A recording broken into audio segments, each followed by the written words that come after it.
NTV time, जनता की बात जनता के साथ।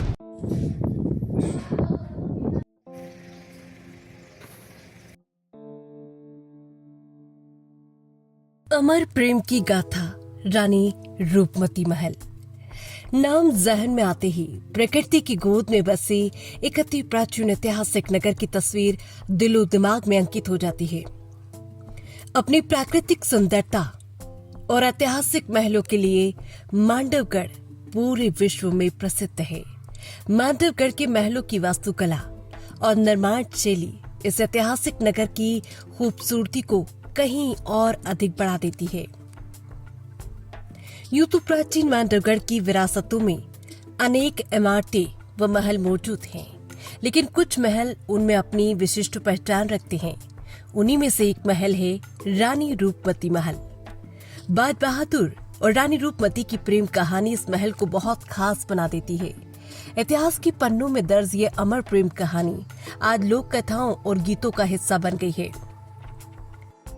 365 फीट ऊंची खड़ी चट्टान पर इस महल का निर्माण मांडू के तत्कालीन सुल्तान बाज बहादुर ने 15वीं शताब्दी में करवाया था। इसे मूलतः एक सैनिक चौकी के रूप में निर्मित किया गया था। बाद में यही महल रानी रूपमती का निवास बना। तभी से इस महल का नाम रानी रूपमती महल हो गया।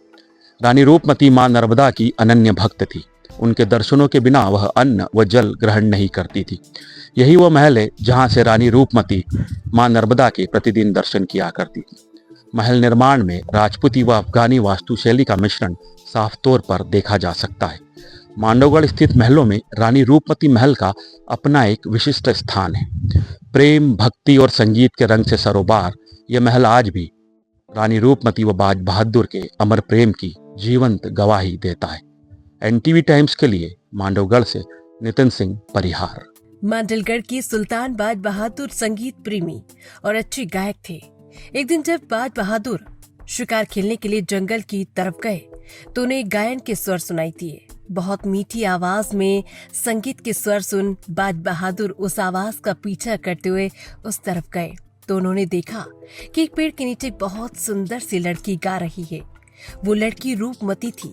रूपमती का सौंदर्य और मीठी आवाज सुन बाज बहादुर मंत्रमुग्ध हो गए।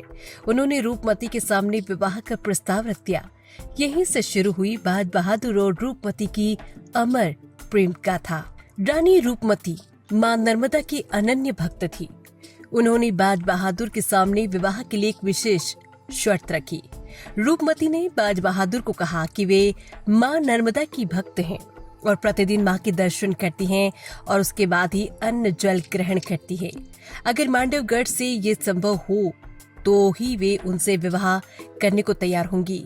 365 मीटर ऊंची चट्टान पर बनी सैनिक चौकी के ऊपर बाज बहादुर ने मंडप का निर्माण करवाया, जहां से मां नर्मदा को साफ तौर से देखा जा सकता था। उसके बाद रानी रूपमती ने बाज बहादुर से विवाह किया। रानी रूपमती के सुंदर गायन की बात दिल्ली की बादशाह अकबर तक पहुंची तो उनका मन रूपमती को अपने दरबार में रखने का हो गया। अकबर ने बाज बहादुर को पैगाम भेजा, जिसे बाज बहादुर ने अस्वीकार कर दिया। नाराज होकर अकबर ने अपने सेनापति आदम खान को मांडू पर चढ़ाई के लिए भेजा। अकबर के सेनापति आदम खान ने बाज बहादुर को युद्ध में हराकर बंदी बना लिया। बंदी बाज बहादुर को दिल्ली पहुंचा दिया गया। ये खबर सुन रानी रूपमती बहुत विचलित हो गई। आदम खान से स्वयं को बचाने के लिए रूपमती ने जहर खाकर अपने प्राण त्याग दिए। ये खबर जब दिल्ली पहुंची तो अकबर दुखी हुआ और उसने बाज बहादुर को रिहा कर दिया। रिहा होने के बाद बाज बहादुर मांडव आए, लेकिन रानी रूपमती की मृत्यु की खबर से बाज बहादुर का मन व्यथित हो गया। अपनी प्रेयसी रानी रूपमती की मृत्यु का दुख बाज बहादुर सहन नहीं कर पाए और कुछ समय बाद उन्होंने भी अपने प्राण त्याग दिए। इस तरह रानी रूपमती व बाज बहादुर की प्रेम कहानी का दुखद अंत हो गया। प्रेम, भक्ति, संगीत के रंग में रंगा मांडवगढ़ का रानी रूपमती महल आज भी बाज बहादुर और रानी रूपमती के अमर प्रेम की जीवंत गवाही दे रहा है। धार से नितिन सिंह परिहार।